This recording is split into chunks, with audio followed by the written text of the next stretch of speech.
Record-ology. Funny meeting you here in the dead wax of this record. This is Record-ology. Welcoming you guys. We are taking a look at a Disneyland record today. And this is in pretty dang good condition. It's got some wear marks around here. I don't think it could be modulation, but it kind of looks just like worn. Okay, never mind. It's not in that great of a condition now that I think about it. But what I was doing in the dead wax here was trying to identify a pressing plant mark. I'm going to be doing more of this in my videos where we try to identify that. I do see this SSBR. A lot of times that can be the recording engineer. Is that a thing or is that just a... No, it's not. This one doesn't seem to have anything. It's not unlike Disney to kind of hide their tracks in terms of, partners they work with. While they did have their own record label, it's strongly unlikely, to me anyway, that they would have their own pressing plant. So what do we have here? This is a 1969 release, and as such, not my favorite Disneyland Records label. I prefer the 80s one. It is a beautiful design, but this is still cool. I like the purple. Again, 1969, this is a storybook record, and we're going to listen to it here in a minute, but I wanted to start over here and kind of, evaluate the record. It's a fairly thin, probably 130 gram vinyl record. I feel like that's not quite focused. Okay, there we go. And I think it's in decent enough condition for our purposes. The real magic of this record, though, is the album in which it came. Walt Disney's Story and Songs of Snow White and the Seven Dwarfs. Songs composed by L. Morey and F. Churchill, a magnificent full-color illustrated book and long-playing record, and that it is. I'll show you that in a minute. It's actually packs quite a punch in the surprise department as far as I can tell. This is Disneyland Records 3906, and as you would expect with a Disney record, it's chock full of little surprises and wonderful art. And I just wanted to show you some of that artwork. Full color, very rich detail. It looks bright, it looks fresh. It looks like it could have been printed recently. It's got a little bit of a sheen to it. It's fairly matte in finish though, which I think comes across pretty good on camera here. I like giving you guys the detailed look. See, it's like you're inspecting it virtually here. Let's flip it over and look at the opposite side. Very colorful, very colorful. This is another one of those nights when my autofocus is not working, so we're gonna have to manually focus. My apologies there. The story, the songs, the music, plus an 11-page book. Dang it, that gives away the surprise. But we're gonna look at that. It'll surprise you probably the way it surprised me.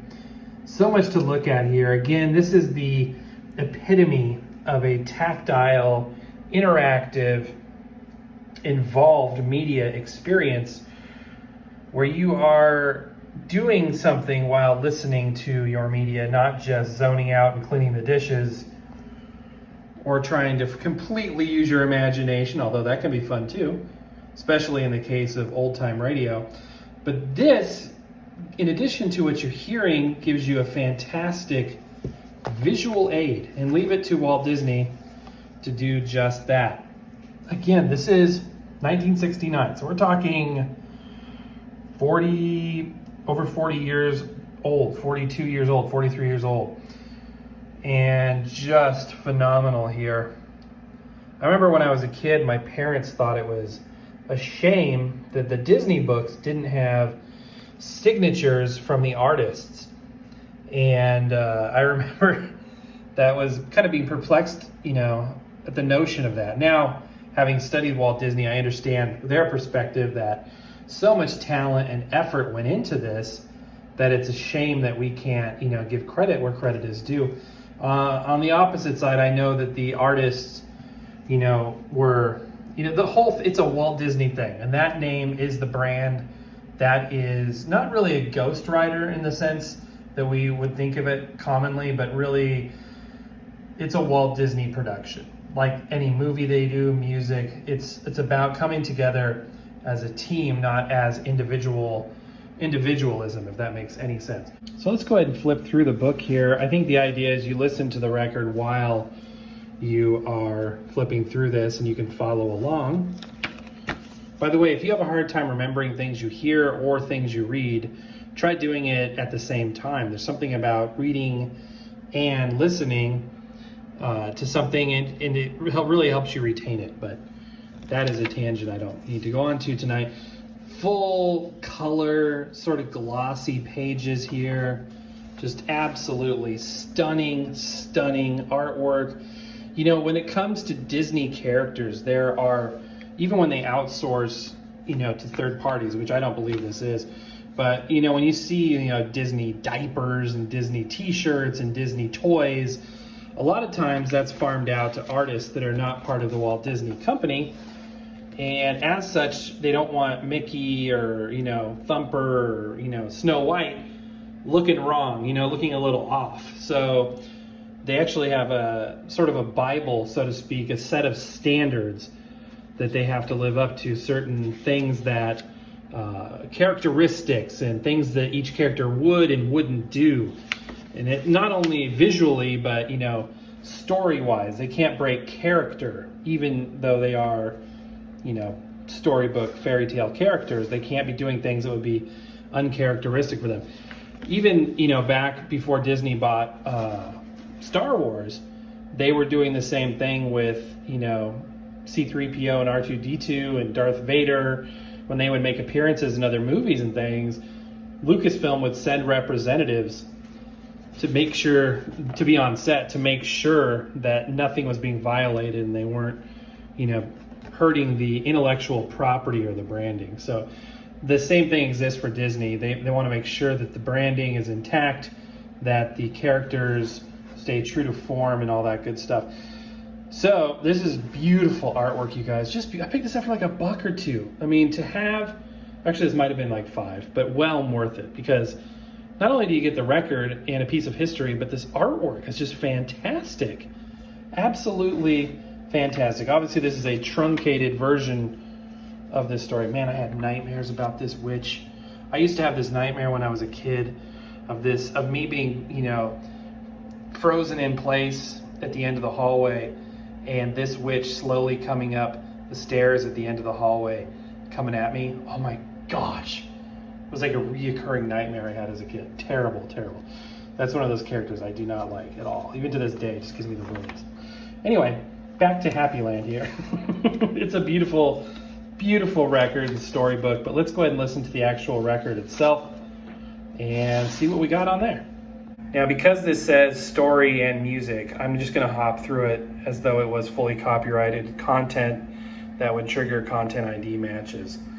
So let's see what we got.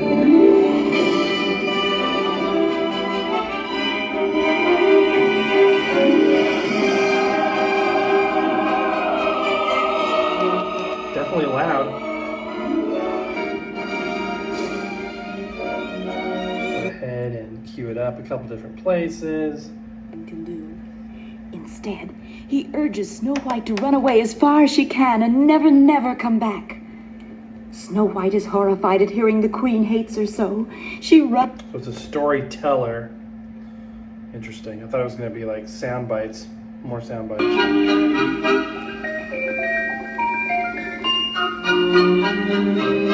I love the old music. I love that stuff. When I started listening to big band music, people were like, sounds like you're listening to Mickey Mouse cartoons. Actually, the technique of composing music in that manner is referred to as Mickey Mousing. Kind of interesting. As the song is sung, there's the All right. It's home from where we go.